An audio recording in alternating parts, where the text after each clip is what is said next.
မိတ်ဆွေများအားလုံးမင်္ဂလာပါဒီနေ့ကတော့တနင်္မြဝေချင်တာတနင်္ဘဝမှာကျေးဇူးတင်ထိုက်တဲ့သူတွေကျေးဇူးတင်ရမယ့်အရာလေးတွေအကြောင်းကိုတနင်္မြဝေပေးချင်တာဖြစ်ပါတယ်တနင်္ဘဝမှာကျေးဇူးတင်ထိုက်တဲ့သူတွေကျေးဇူးတင်ရမယ့်အရာတွေကအများကြီးရှိတယ်ဒါပေမဲ့ဒီအများကြီးထဲမှာ9ခုလောက်လေးကိုပဲတနင်္ဒီဗီဒီယိုမှာမျှဝေပေးမှာဖြစ်ပါတယ်ဘာလို့လဲကျေးဇူးတရားအရန်လိုအပ်ပါတယ်ကိုယ့်အတွက်ကောအများအတွက်ကောကျေးဇူးတရားလောကကြီးကိုအကောင်းမြင်ဖို့အတွက်ရောလောကကြီးမှာဖြစ်တဲ့များအကောင်းတွေးနိုင်ဖို့အတွက်ကိုလည်းအရန်အသုံးဝင်တဲ့အတွက်တနင်္မျှဝေခြင်းဖြစ်ပါတယ်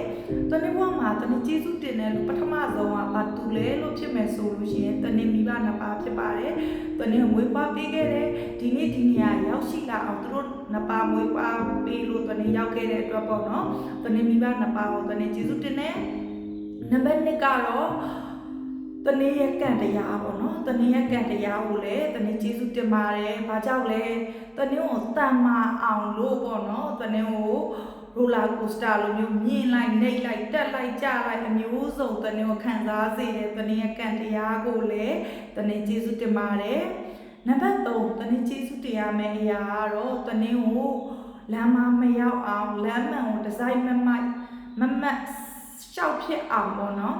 အဓိကတနင်္ကျေးဇူးတင်တာတော့တနင်္ဘာသာတရားပေါ့နော်ဘာသာတရားရဲ့အဆိုအဆုံးအမတွေကြောင့်တနင်္ဒီနေ့ဒီနေရာကိုရောက်ခဲ့တယ်အဲ့ဒီအတွက်ဘာသာတရားကိုပြောမယ်လက်ကင်ဒုတ်လိုမျိုးဆွဲမြဲသွားစေတဲ့အတွက်တနင်္ဘာသာတရားကိုတနင်္ကျေးဇူးတင်တယ်နောက်တနင်္ကျေးဇူးတင်ခြင်းတဲ့နံပါတ်4ကတော့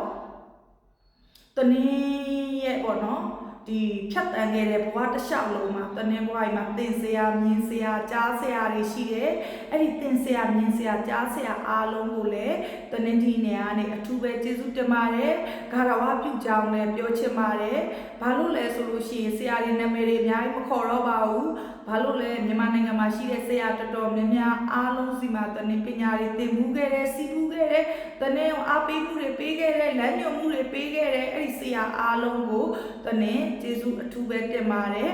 နောက်ဆုံးတနင်္ကျေးဇူးတင်ခြင်းတဲ့နံပါတ်5အရာကတော့တနင်္ဘဝမှာတကယ်အစစ်အမှန်ပေါ့နော်တနင်္ကိုပျော်ရွှင်မှုတွေပေးခဲ့တဲ့ဆရာသမားကောင်းအစစ်တွေ